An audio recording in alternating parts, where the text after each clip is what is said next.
Hello বন্ধুরা, আপনারা সবাই ভালো আছেন। আমি মামা পৃথিবীর পক্ষ থেকে আপনাদেরকে স্বাগতম জানাচ্ছি। আজকে আপনাদের মাঝে এই প্রোডাক্টটি নিয়ে কথা বলবো। সেই প্রোডাক্টটির নাম হলো কনসুকন 80। এই প্রোডাক্টটি তৈরি করেছেন ইনসেপ্টা ফার্মাসিউটিক্যাল লিমিটেড। এই প্রোডাক্টটির দাম হলো 8 টাকা পিস, পাতার দাম 80 টাকা। এই ওষুধটা আপনারা কেন খাবেন? বিশেষ করে যাদের ডায়াবেটিস আছে তাদের জন্য অত্যন্ত জরুরি এই কনসুকন 80 ট্যাবলেটটি।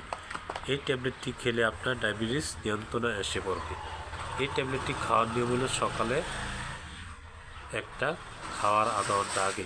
যাদের ডায়াবেটিস অতিরিক্ত বেড়ে গেছে, অনেক ওষুধ খেয়েছেন, কোনো কাজ হচ্ছে না, তাদের জন্য অত্যন্ত জরুরি এই কনসুকন 80 ট্যাবলেটটি প্রতিদিন সকালবেলা খালি পেটে খাবেন। একটানা 1 মাস নিয়মিত খান, আশা করি আপনার ডায়াবেটিস চিরদিনের জন্য কমে যাবে। আশা করি আপনারা ওষুধটা খেয়ে দেখেন আপনাদের ডায়াবেটিস কতটুকু নিয়ন্ত্রণে আসে। তাদের কাছে একে নিয়ে কথা বলো। আমার ভিডিওটা দেখে আপনাদের ভালো লাগে, আমার চ্যানেলটি সাবস্ক্রাইব, লাইক, শেয়ার করার জন্য অনুরোধ রইল। ভালো থাকুন, সুস্থ থাকুন।